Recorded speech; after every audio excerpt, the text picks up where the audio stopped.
En ce qui concerne les formes pensées, on est sur des plans subtils. Je rappelle que l'être humain, tout comme la nature, on est constitué de différents corps subtils.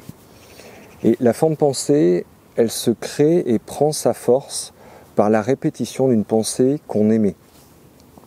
Donc elle prend naissance dans les corps subtils. Et après avoir traversé ces différents corps subtils, elle peut s'imprimer dans le corps physique et créer la maladie.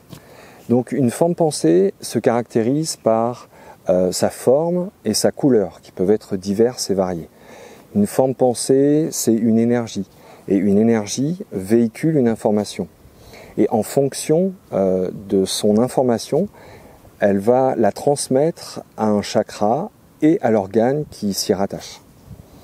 Donc, par exemple, une forme pensée de colère va transmettre son information au 3e chakra, c'est le chakra des émotions, puis au foie ou à la vésicule, par exemple.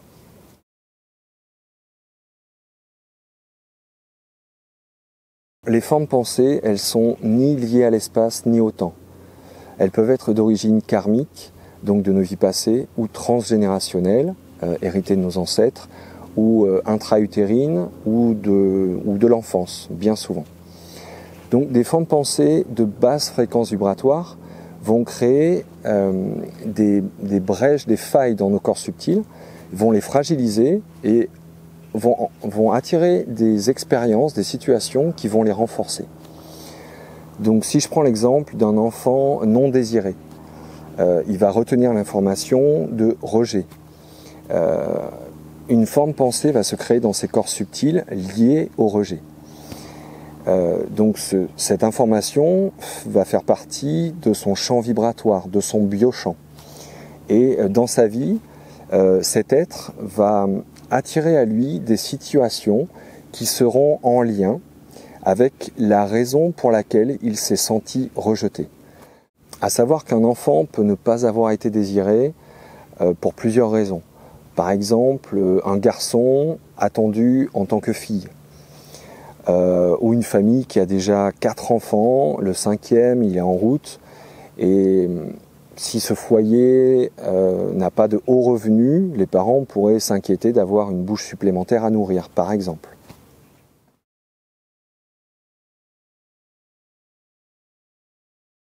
Aujourd'hui, on sait qu'il existe différents plans de conscience. Certains sont bénéfiques et d'autres plutôt parasites. Donc, alors, il n'est pas question de bon, de mauvais, de mieux ou de moins bien, parce que dans ces plans de conscience, cette notion, elle n'existe pas, étant donné qu'elle est spécifique à la dualité, à l'ego, à l'humain.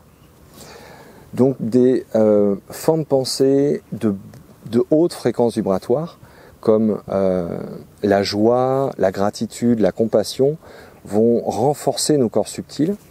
Par contre, des formes pensées de basse fréquence vibratoire, comme la colère ou la peur, vont fragiliser nos corps subtils et créer des failles. Et ces failles vont être comme des portes ouvertes pour des énergies, des êtres de plans de conscience de basse fréquence vibratoire. Et ces êtres vont se nourrir de l'énergie de ces formes pensées.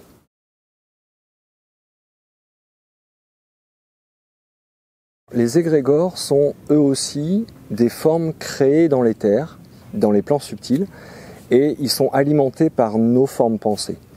Donc ils se situent à distance de nos corps, et chacun, par ses pensées, alimente des égrégores de même nature. Et ces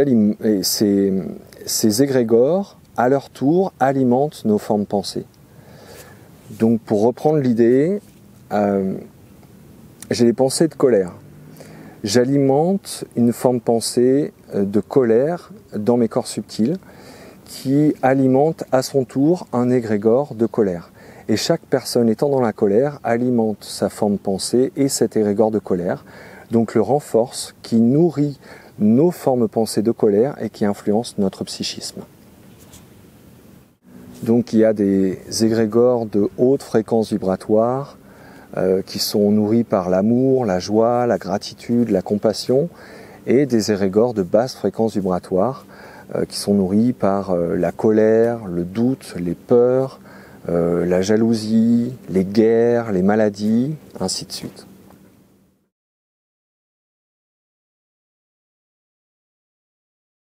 Donc ce qui est à comprendre et à retenir, c'est que à chaque fois que nous émettons de la colère ou de la jalousie, on alimente un égrégore de colère ou de jalousie qui alimente chez chacun des formes pensées de colère ou de jalousie, ou les deux.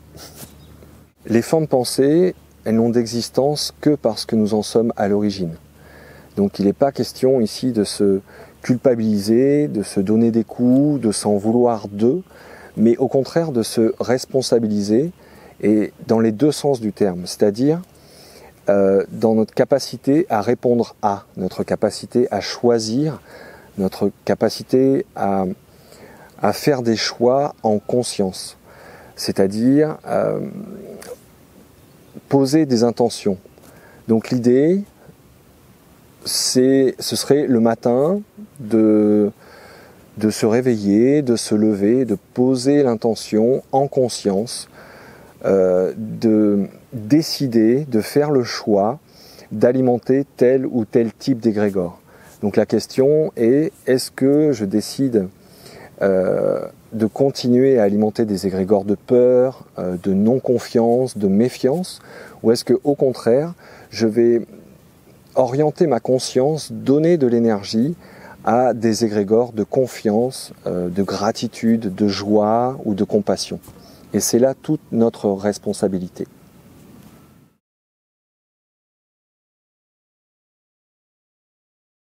Aujourd'hui, nous savons qu'on ne peut pas dissocier le visible de l'invisible, le corps de l'âme.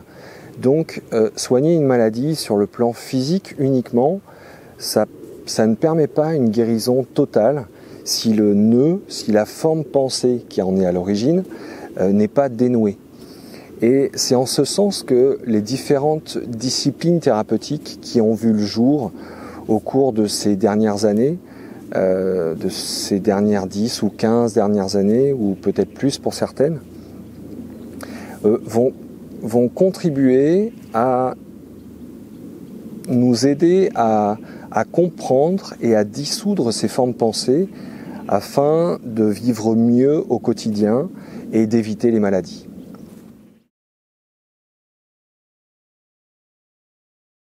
Et je le rappelle, la guérison ne peut venir que de la personne elle-même.